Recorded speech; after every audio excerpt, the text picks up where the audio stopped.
Alors merci Pierry de me donner aujourd'hui l'occasion d'être le poisson d'avril du cercle Aristote, un peu en dernière minute. Alors on va aborder le sujet de la mondialisation et de la contre-culture. Alors l'après-guerre, si vous voulez, la mondialisation véritablement, elle a pris son élan principal pendant la période d'après-guerre, parce que toutes les routes semblaient conduire en même temps vers le mondialisme. Alors les routes, c'est la route politique avec le nationalisme qui devient pestiféré, la route économique avec l'avènement des multinationales et des grands groupes mondiaux, c'est la route sociologique avec l'urbanisation galopante. Et puis il y a la route culturelle, idéologique, sur le terrain des idées.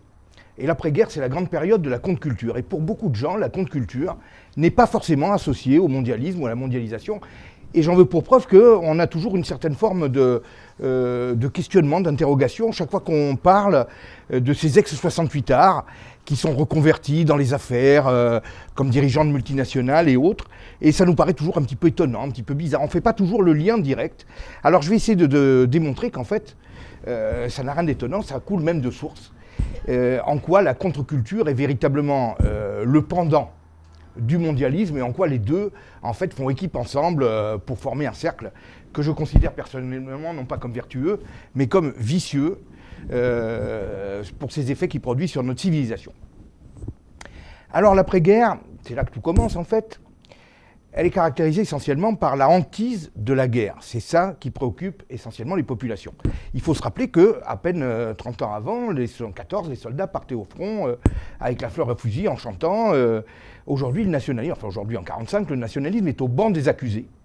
Parce qu'on considère qu'il porte en lui une haine viscérale et qu'il va nous amener à des catastrophes.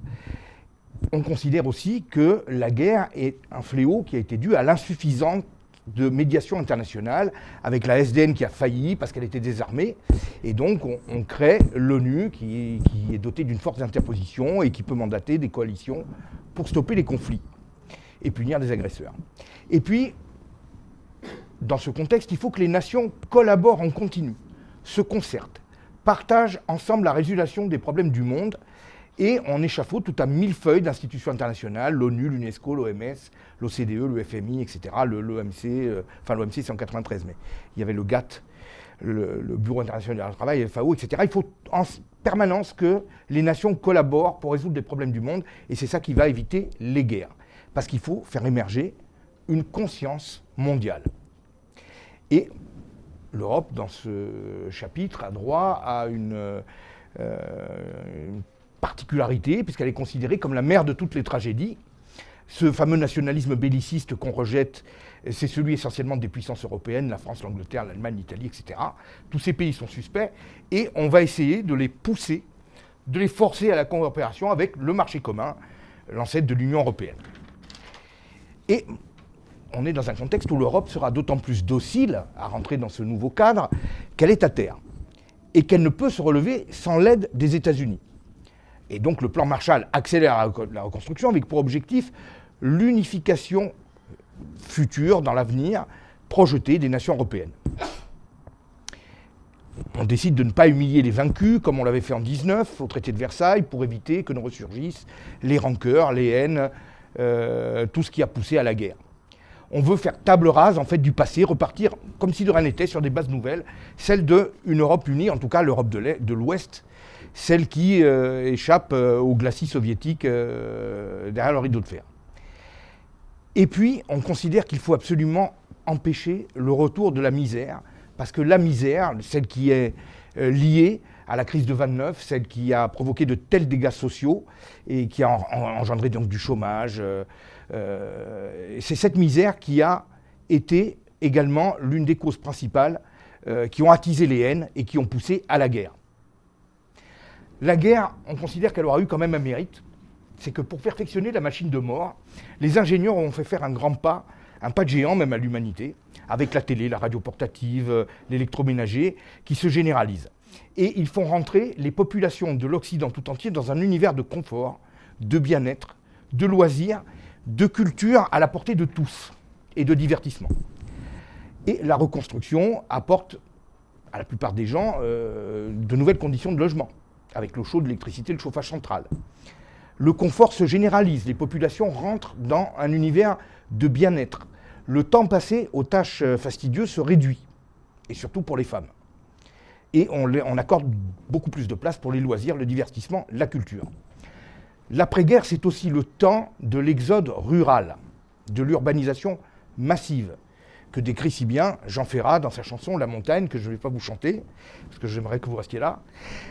Bon, mais vous l'avez certainement en tête, et vous voyez, à travers cette chanson, elle résume bien l'attrait que la ville pouvait avoir sur la jeunesse de l'époque, une jeunesse qui, pour la plupart, était une jeunesse rurale. Donc, avec l'urbanisation, l'homme, le jeune en particulier, s'extirpe de sa condition millénaire, des contraintes que lui afflige la nature, le cycle des saisons, mais aussi le lien très étroit avec sa famille, les obligations familiales, communales, un cadre un peu étouffant, un peu restreint, où on manque de divertissement, on manque d'évasion, on manque d'ouverture sur l'extérieur. Et pour la jeunesse de cette époque, le village, c'est une contrainte, une liberté qui est réduite par le lien étroit avec une communauté, des traditions, des coutumes qui sont un peu aliénantes. Alors que la ville apparaît bien plus attirante. C'est un univers artificiel, où tout se met au service de l'homme, où l'on se sent anonyme, libre d'agir à sa guise, où l'on a à sa disposition tous les divertissements à portée de main, les cinémas, les discothèques, les cafés, etc. Le jeune devenu urbain se sent libéré des contraintes familiales, il vit pour lui et pour lui seul. Et la nouveauté en ville est permanente. On ne s'y ennuie jamais. On pense pouvoir y vivre de façon beaucoup plus intense, beaucoup plus pleine qu'à l'ombre de son clocher. On fait des rencontres beaucoup plus rapidement, beaucoup plus facilement, on ne voit pas toujours les mêmes personnes, on n'est pas toujours astreint à une image et à un lien avec une famille. On vit pour soi-même, la vie est plus passionnante, plus libre. Donc la vie de l'homme occidental change du tout au tout au lendemain de la Deuxième Guerre mondiale. Alors que les générations passées ont connu la faim, ont connu les crises, les privations, les guerres. Une nouvelle génération, que évidemment on connaît tous sous le nom de génération du baby-boom, est préservée en grande partie de tout cela. Elle baigne depuis sa naissance dans un univers de confort et de sécurité que les générations passées, leurs parents, etc., n'ont jamais vraiment connu. Parce qu'il y a un point supplémentaire qui vient s'ajouter. Pour éviter le retour de la misère, les États mutent peu à peu en État-providence. Le keynésianisme, qui était expérimenté par Roosevelt avec le New Deal, dans le cadre d'une crise aiguë, avec énormément de misère, s'impose désormais partout. Il devient le dogme économique indépassable, et son application va d'ailleurs bien au-delà des préconisations de Keynes lui-même. Parce que pour lui, le keynésianisme, c'était la relance de l'économie par le déficit et la dette, mais sur une période ponctuelle. C'était en quelque sorte vu comme le starter pour faire démarrer une économie en panne, comme c'était le cas quand elle a été appliquée aux États-Unis en 1932, après 3 ans, je dirais, de marasme aux États-Unis, sans que l'économie ne reparte d'elle-même. Au sortir de la guerre, les États-providence appliquent le keynésianisme en continu. On embauche des factionnaires à tour de bras. On crée des couvertures maladie, la retraite se généralise. On crée tout un ensemble d'aides sociales pour pallier à tous les accidents de la vie, chômage, accidents, maladies, etc. La société est encadrée et l'homme devient assisté comme il ne l'a jamais été auparavant dans l'histoire. Et il faut ajouter à cela donc ce contexte où l'homme se sent, je dirais, peu à peu préservé de tous les accidents, de tous les problèmes, se sent dans une espèce de cocon où il est protégé, les avancées technologiques, et puis aussi la prospérité sans pareil que l'Occident connaît au lendemain de la Deuxième Guerre mondiale, cette période qu'on a retenue sous le nom de 30 glorieuses. Une nouvelle humanité semble émerger, une humanité préservée, bénie des dieux, quelques années seulement après la fin du cauchemar qu'a été la Deuxième Guerre mondiale. La prospérité, le bien-être, le confort, l'accès au voyage, à la culture, aux loisirs sont désormais ouverts à tous. Et avec en plus le filet de sécurité de l'État-providence qui permet à beaucoup de se sentir beaucoup plus libérés de nombreuses contraintes. Cette jeunesse très nombreuse, cette jeunesse du baby-boom qui atteint l'âge adulte au tournant des années 60, Eh bien, curieusement, c'est cette jeunesse bénie des dieux, cette jeunesse qui semble préservée de tout, qui va se révolter, alors qu'aucune génération avant elle n'aura connu des conditions aussi favorables. Elle va rêver d'une forme de fin de l'histoire, d'un monde de liberté et d'abondance infinie. Les conditions technologiques, politiques, sociales, économiques se rencontrent tout en même temps pour créer l'illusion de lendemain qui chante. Et l'homme, le jeune en particulier, se sent affranchi de nombreuses contraintes. Il veut aussi, à présent, s'affranchir du passé, des racines, de tout ce qui relève de la transmission, des traditions, des contraintes sociales, de la morale commune, des valeurs traditionnelles.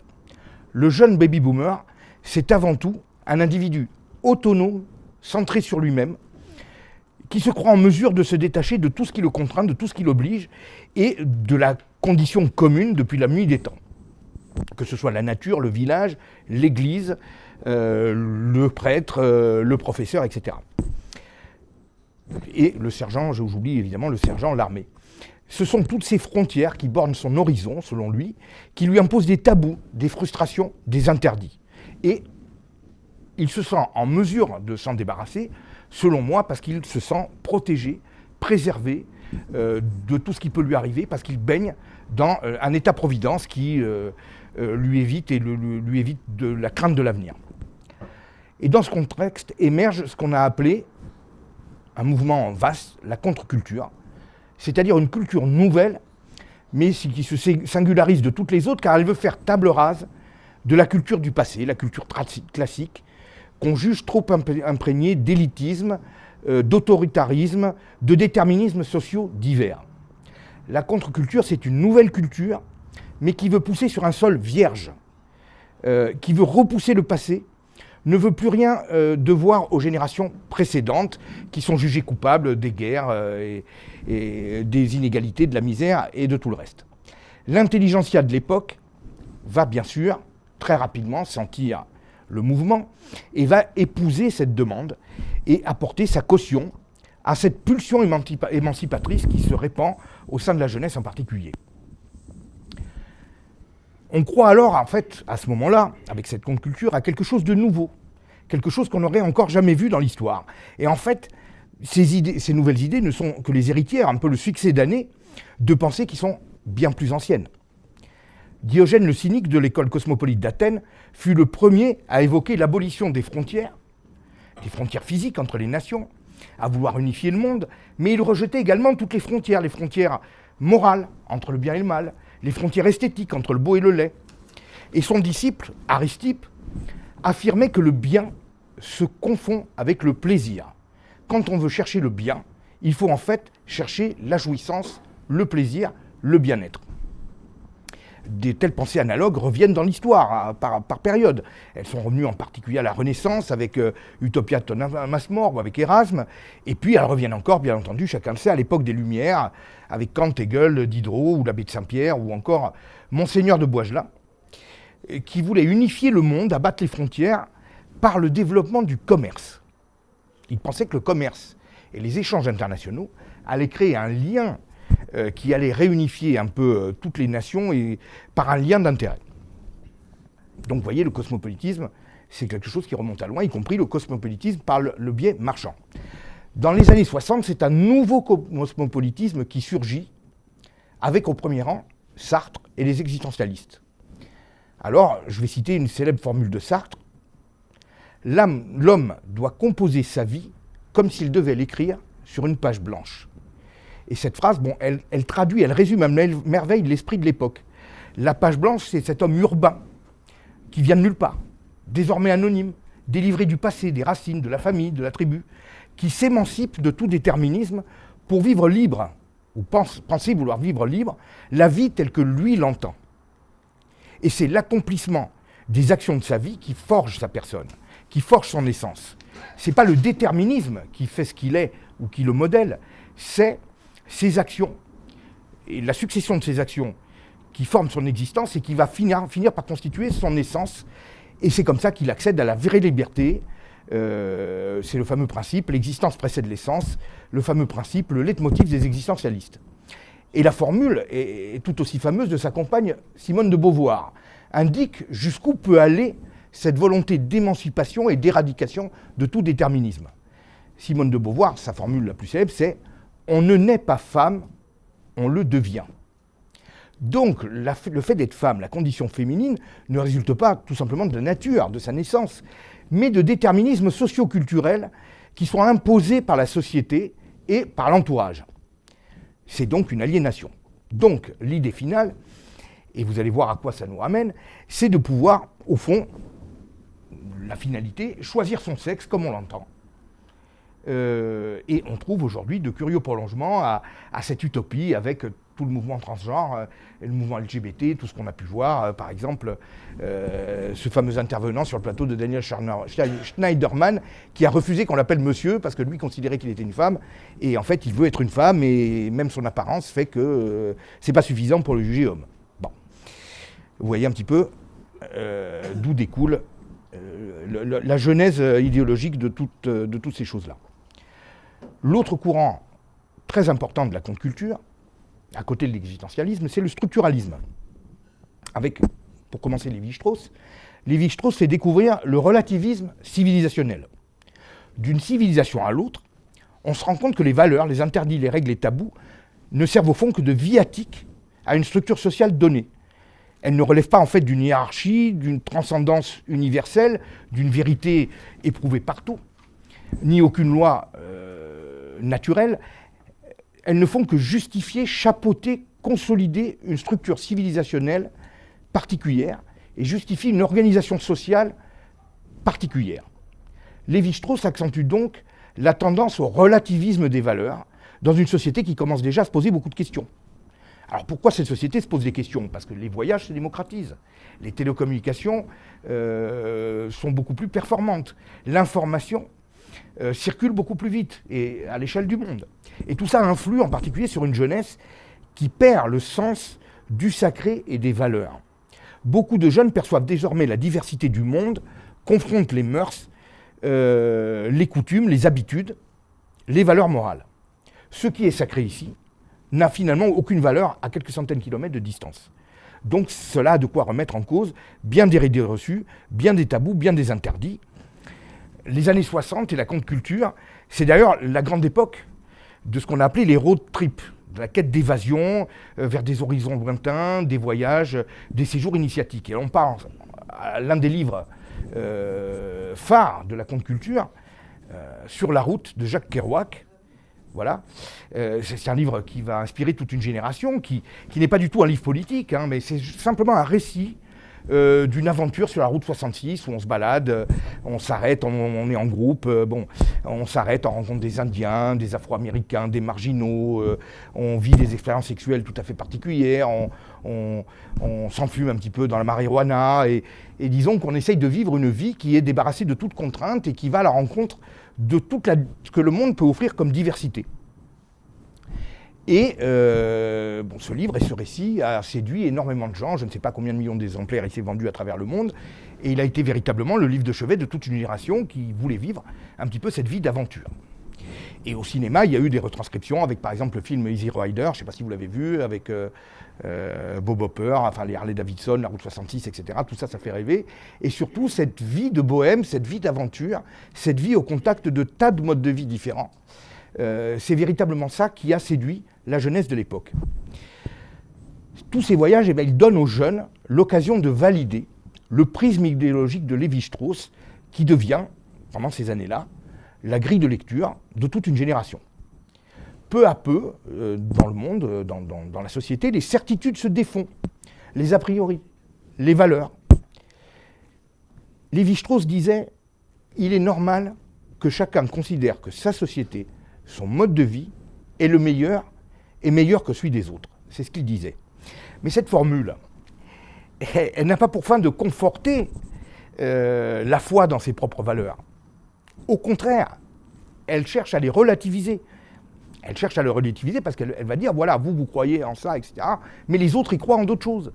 Et donc, c'est une formule qui ne cherche qu'à relativiser, à déconstruire tout ce qui fait le socle de notre civilisation. L'autre grand penseur de courant structuraliste, vous le connaissez bien entendu, c'est Michel Foucault, qui exaspère, je dirais, le relativisme, en particulier dans un livre qui s'appelle, que vous connaissez certainement, L'histoire de la folie à l'âge classique. Alors pour Michel Foucault, alors j'ai cité ce livre-là parce que ça me semble le plus révélateur du fond de sa pensée, le plus emblématique. La folie ne relève pas d'une vérité intangible, partagée par tout le monde, par toutes les époques, par toutes les civilisations. Elle aussi, la perception de la folie est relative. Par exemple, dans la Rome antique, un patricien est fou quand il partage sa table avec un esclave. Chez les Aztèques, on devient fou quand on libère un individu qui est destiné au sacrifice, comme il y en avait beaucoup. Au Moyen-Âge, on est fou quand on nie l'existence de Dieu, quand on blasphème. Et aux États-Unis, au XXe siècle, eh bien, on est fou quand on refuse de se lever le matin pour aller travailler, ou quand on se vaut dans la paresse, ou quand on refuse d'aller à l'armée. Voilà. Il n'y a plus de vérité révélée, de valeur incontestée, d'absolu, de transcendance. Et Georges Pompidou l'a très bien exprimé à la tribune du Parlement, l'Assemblée nationale, pendant les événements de mai 68. Je l'ai retranscrit dans mon livre « Le crépuscule de l'Occident » et je vais vous lire un passage de son discours qui, je trouve, très fort. Traditionnellement, la jeunesse était vouée à la discipline et à l'effort, au nom d'un idéal, d'une conception morale en tout cas. La discipline a en grande partie disparu. L'intrusion de la radio et de la télévision a mis les jeunes dès l'enfance au contact de la vie extérieure. L'évolution des mœurs a transformé les rapports entre parents et enfants, comme entre maîtres et élèves. Les progrès de la technique et du niveau de vie ont pour beaucoup supprimé le sens de l'effort. Enfin, quoi d'étonnant si le besoin de l'homme de croire en quelque chose, d'avoir en soi quelques principes fondamentaux, se trouve contrarié par la remise en cause constante de tout ce sur quoi l'humanité s'est appuyée pendant des siècles. La famille est souvent dissoute ou relâchée, la patrie discutée, niée, Dieu est mort, et pour beaucoup, l'Église elle-même s'interroge sur les voies à suivre et bouleverse la tradition. Voilà. Dans ces conditions, la jeunesse universitaire en tout cas, se trouve désemparée. Voilà. Donc je crois que ce discours vous montre à quel point le président Pompidou, il n'était pas président à l'époque, il était Premier ministre, avait capté l'air du temps, probablement beaucoup mieux que le général de Gaulle, qui était d'une autre génération, et avait su vraiment le retranscrire avec force dans ce discours. Alors, il y a un événement pendant ces années-là qui est très fort, à mon avis, qui est l'un des plus forts pour que la mondialisation, l'esprit de la mondialisation et du mondialisme s'installe dans les esprits.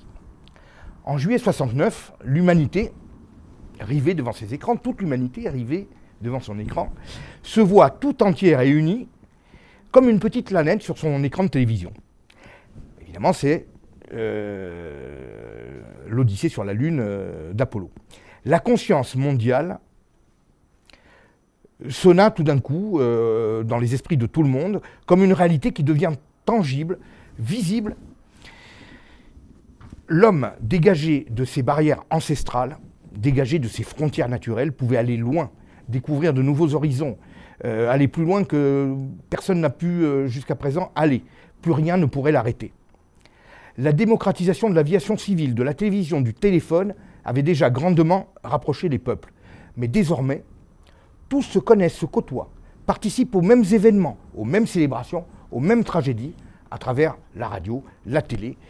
Et je crois que le voyage sur la Lune est celui qui a le plus symbolisé cette espèce d'unité, sur un instant, de l'humanité qui se voit toute réunie sur un écran et qui se voit toute petite. Pendant cette même période, ces 20 années et ces 30 années qui suivent la Deuxième Guerre mondiale, les échanges commerciaux se développent de façon exponentielle. Avec une invention dont on parle très peu, mais qui est très récente, elle date des années 50, c'est le porte-container. Le porte-container qui permet à des milliers de tonnes de marchandises de passer d'un continent à l'autre. Et le porte-container a évidemment énormément amplifié les échanges internationaux. Les produits circulent, sont partagés par tous. Peu à peu, avec également les médias, qui sont également partagés par tous, pratiquement les mêmes médias, tout le monde adopte petit à petit l'American Way of Life. Et alors on le pimente un petit peu d'une touche de Dolce Vita, de French Touch, de zen japonais ou d'exotisme. Le relativisme gagne tous les esprits. Les idées, les traditions, les cultures, les valeurs sont mises en concurrence entre elles. Et tout cela mène à quoi ? Au triomphe de l'individualisme, l'ouverture totale du monde. Chacun se compose en quelque sorte un viatique moral une hiérarchie des valeurs qui lui est propre et des normes, en picorant de ci, de là, dans tout ce qui peut lui être donné de découvrir de par le monde et qu'il a désormais à ses dispositions, entre les voyages, les médias, etc. L'homme nomade, qui est cher à Jacques Attali, que vous connaissez tous, n'est plus l'héritier d'un passé. Il n'est plus un agent de transmission entre le passé et le futur, c'est-à-dire l'agent de la continuation ou de l'évolution continuelle d'une civilisation. L'homme nomade vit dans un présent qu'il se confectionne en puisant dans tout ce qui l'entoure, ou tout ce qui l'arrange. L'homme enraciné, le terrien, croyait dur comme fer en ses valeurs, ses mœurs, sa morale. Rien ne lui faisait dévier de sa route. Et son énergie était décuplée par la conviction d'avoir en quelque sorte Dieu pour lui, à une époque où beaucoup croyaient. Et c'est cet homme occidental, c'est cet homme-là qui a conquis le monde et qui l'a éclairé de ses lumières. Avec l'urbanité triomphante, couplée au mondialisme et à la contre-culture, l'homme occidental devient mutant. Il doute de tout, et même de lui, de la société qu'il a vu naître, de ce que les parents lui ont transmis. Il n'a plus la foi, il n'est plus déterminé, il est poussé à une certaine forme d'empathie, de compréhension avec tout et avec tout le monde. De jeunes Américains vont porter ce relativisme et tous les donismes qui s'en dégagent vers une sorte d'absolu. Ils vont en faire un mode de vie à part entière qui va s'exporter dans tout l'Occident. C'est le mouvement hippie. Et, encore une fois, le mouvement hippie, ou la beatnik génération, c'est le livre de Jack Kerouac qui va populariser ce style de vie, en faire un modèle, créer une envie au sein de toute une génération. Alors, le mouvement hippie veut fonder une société nouvelle, qui est basée sur l'absence d'autorité, d'interdits, de normes, de codes. On s'habille comme on veut, et on emprunte à n'importe quel style, que ce soit le style afro, hindou, indien, etc. On n'a plus le sens du goût, même le mauvais goût et même de rigueur en quelque sorte. On refuse toute autorité, toute contrainte, on refuse le travail, on refuse le patron, on refuse le mariage, la famille, l'église. Et en fait, on cherche à vivre une vie de plénitude, de plaisir, d'épanouissement permanent. On couche évidemment quand on veut, avec qui on veut, et on passe donc ces journées dans une quête de jouissance et d'évasion, bien souvent dans les fumées de marijuana. Il y a aussi, dans tout ça, une espèce de quête de spiritualité, mais qu'on ne va rechercher non plus dans le christianisme, qui est une religion qui est associée aux institutions, à la tradition, mais plutôt dans des religions lointaines, le chamanisme, l'hindouisme, l'islam même, le bouddhisme évidemment. On refuse de s'aliéner avec les contraintes de la vie courante pour privilégier son plaisir, son bien-être, sa liberté, son bonheur au quotidien. On pratique l'amour libre et on s'exhibe sans pudeur. On pense là encore avoir découvert quelque chose de nouveau, quelque chose qui n'existait pas avant. Mais Diogène le cynique, dont on a parlé tout à l'heure, de l'école cosmopolite, vivait lui aussi dépenaillé. Et il vivait dans un tonneau. Alors il n'était pas dans une roulotte ou dans des tentes, il vivait dans un tonneau. Et puis, il se masturbait en public, c'est-à-dire que lui aussi avait des côtés exhibitionnistes et il ne se privait pas quand le plaisir ou l'envie lui venait. Les hippies de l'époque n'avaient pas de manifeste politique. Ils ne faisaient pas de discours politique. Il n'y avait pas de manifeste, il n'y avait rien de véritablement écrit. Mais simplement, ils cherchaient à s'exhiber, à se montrer heureux, à montrer à tout le monde qu'ils étaient heureux. Et ainsi, ils gagnaient la sympathie de nombreux jeunes qui voulaient devenir comme eux. Et puis il y avait évidemment les nouveaux courants musicaux, le rock, le folk, etc. Il y avait le street art, il y avait beaucoup de choses qui entouraient tout ce mouvement, qui étaient esthétiquement attirants et qui attiraient évidemment beaucoup de jeunes. Sauf qu'évidemment, une grande partie de la jeunesse de l'époque n'osait pas. Le mouvement est resté marginal, c'était quelques centaines de milliers de jeunes aux États-Unis, même encore moins à la grande époque, le pic, encore moins en Europe. Tout simplement parce que tout le monde voulait avoir malgré tout le minimum de confort et était obligé de subir les contraintes de la société, le travail, etc. Bon.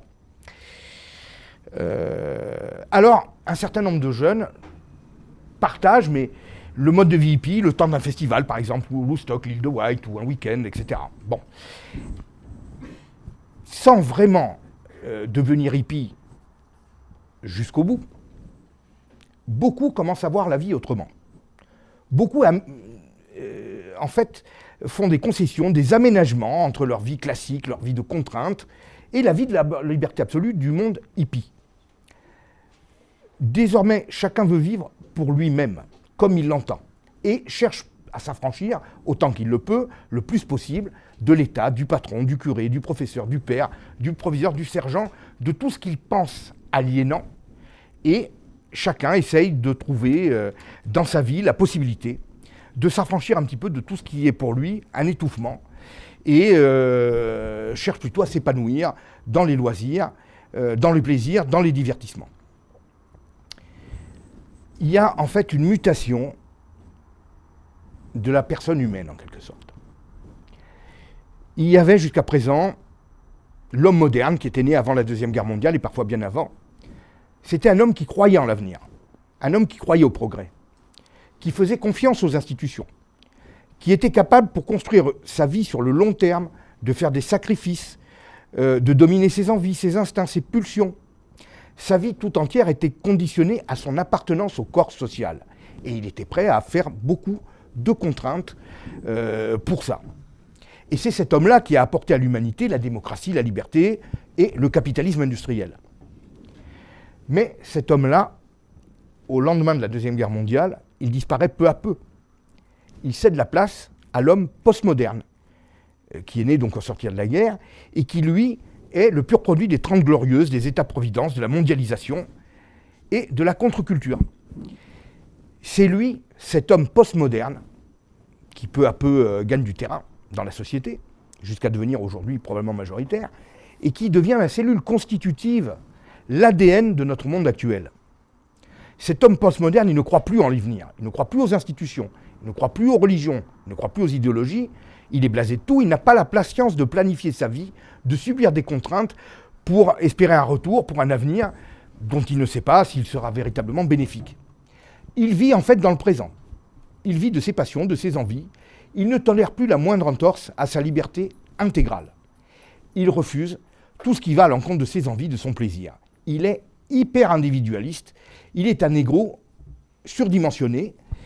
Et alors on va se dire, mais comment est-ce qu'un tel personnage, un tel être peut vivre en société ? Eh bien, il va se sociabiliser suivant une nouvelle version.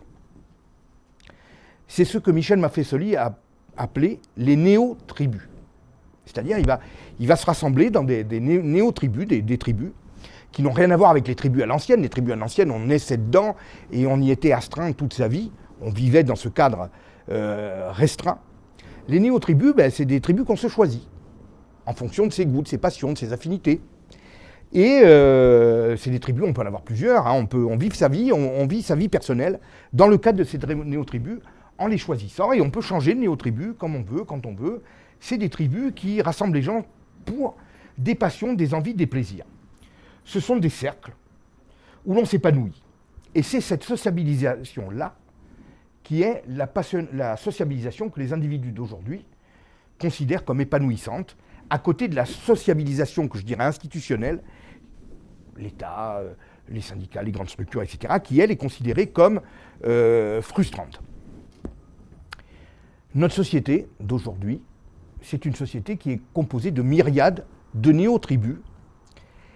Et ces néo-tribus, comme elles sont refermées sur elles-mêmes, comme elles sont ancrées sur leurs besoins, leurs plaisirs, leurs envies, eh bien, malheureusement, elles se confrontent, elles s'entrechoquent à longueur de journée, à longueur de temps. Alors, on pourrait citer des tas de néo-tribus qu'on a vues à l'œuvre ces derniers temps. Vous avez par exemple les végans.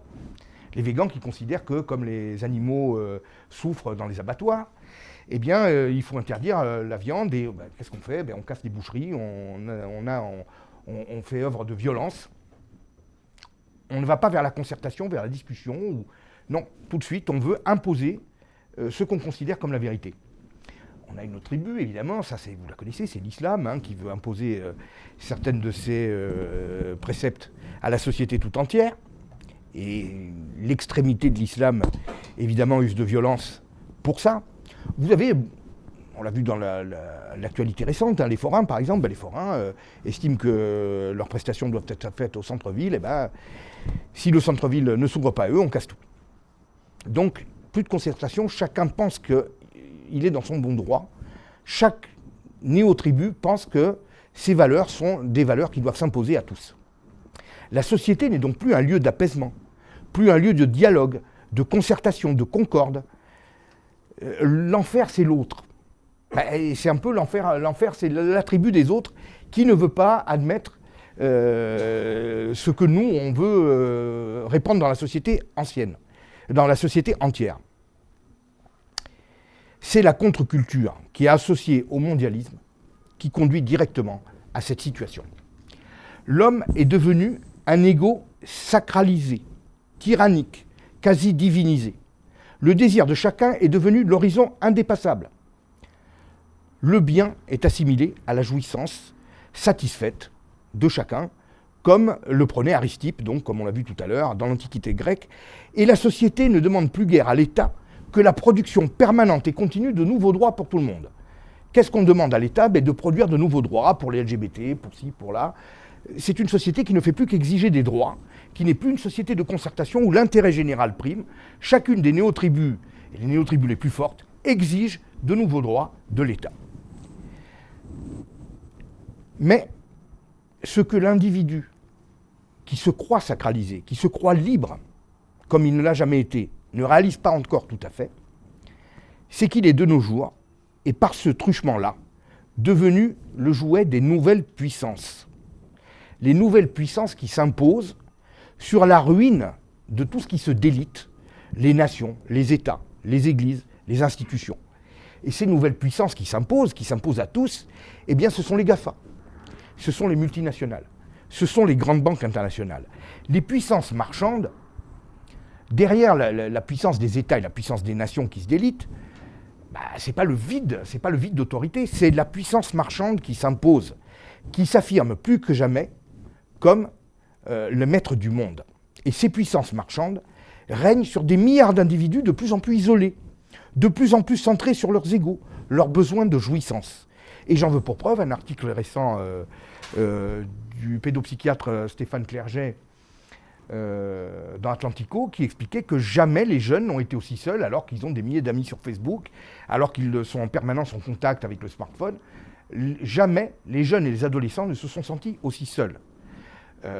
L'hypertrophie de l'ego, qui est un produit direct de la contre-culture, amène à la solitude, à l'isolement de chacun face à des puissances colossales, les puissances marchandes, qui s'imposent et qui disposent aujourd'hui d'un outil redoutable de manipulation des masses.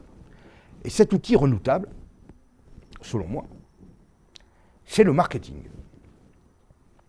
Alors le marketing, moi je dirais que c'est une forme de propagande, mais alors c'est une forme de propagande qui relègue la propagande traditionnelle, celle qu'on connaissait à l'époque des Staline, Hitler et autres, la propagande à l'ancienne, elle la relègue des temps préhistoriques. Le marketing d'actuel n'assène pas, il n'encombre pas avec des slogans, il insinue. Il commence par sonder les cerveaux, il les décortique, il les analyse, il les connaît parfaitement, et il délivre avec précision le bon message. Le bon message, c'est celui qui va faire vendre, bien entendu. Celui qui passe pratiquement naturellement dans l'esprit de chacun, qui s'impose de lui-même.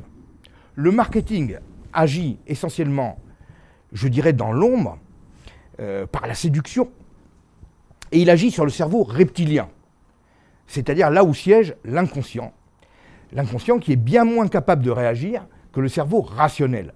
Il s'impose en douceur, avec l'air de donner du plaisir, de rendre service, d'apporter des bienfaits. Mais en fait, en réalité, il excite en continu l'envie sur des égos tyranniques et narcissiques. Et il leur apporte la satisfaction sous la forme de marques que chacun peut s'attribuer, moyennant bien évidemment des espèces sonnantes et trébuchantes. Le marketing ne fait que satisfaire des besoins qu'il instille en permanence sur des esprits en quête de jouissance continue. En réalité, il provoque une insatisfaction quasi permanente qu'il satisfait, mais de façon éphémère, très courte, le temps de créer un nouveau besoin pour évidemment continuer à remplir les caisses. Sur le terrain défriché, quasiment vitrifié, des cerveaux qui sont peu à peu vidés des identités nationales, régionales, religieuses, des valeurs morales, des traditions, des coutumes, il propose de façonner pour chacun une nouvelle identité.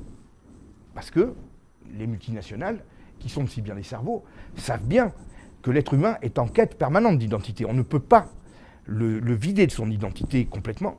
Il a besoin d'une identité. Simplement, les identités traditionnelles, qu'elles soient nationales, religieuses et autres, régionales, ne la servent pas. Elles ne servent pas ses intérêts parce qu'il n'y a pas grand-chose à vendre derrière tout ça.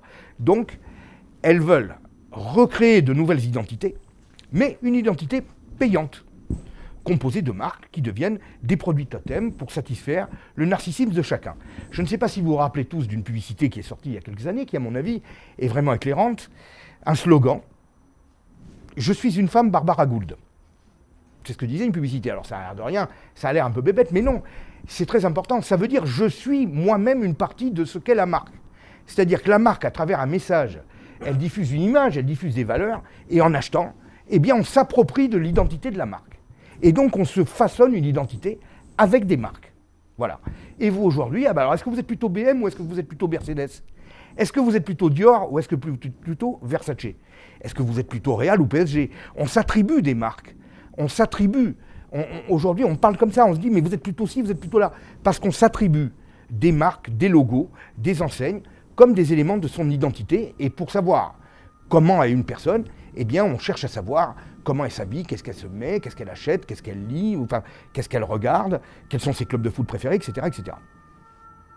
Le projet du mondialisme marchand, le projet définitif, c'est de finir par devenir l'unique titulaire de l'identité de chacun, une identité que chacun est appelé à se composer lui-même en combinant des produits, des marques, et que l'on peut changer facilement. Dès qu'on le veut, c'est facile, dès qu'on est commencé à être lassé d'une certaine forme d'identité, il suffit de repayer, puis on rachète d'autres marques, et puis on se reconstruit.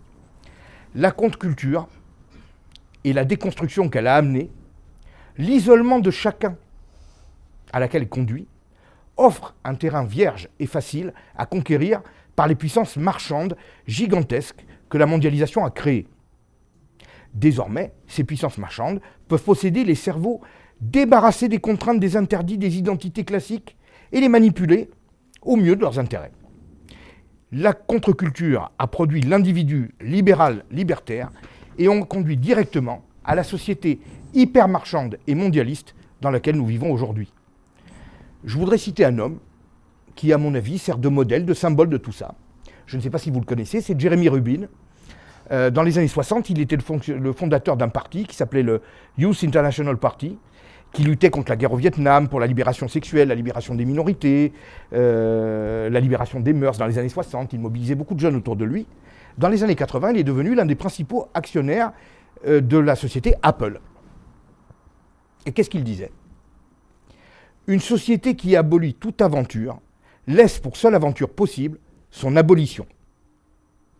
Ce Jeremy Rubin, on peut le dire, a contribué à son niveau à l'abolition de la société moderne, dans un premier temps, avant de s'en enrichir sur ses ruines dans la société postmoderne qui en a émergé et dans laquelle nous baignons aujourd'hui. Mesdames et messieurs, je vous remercie.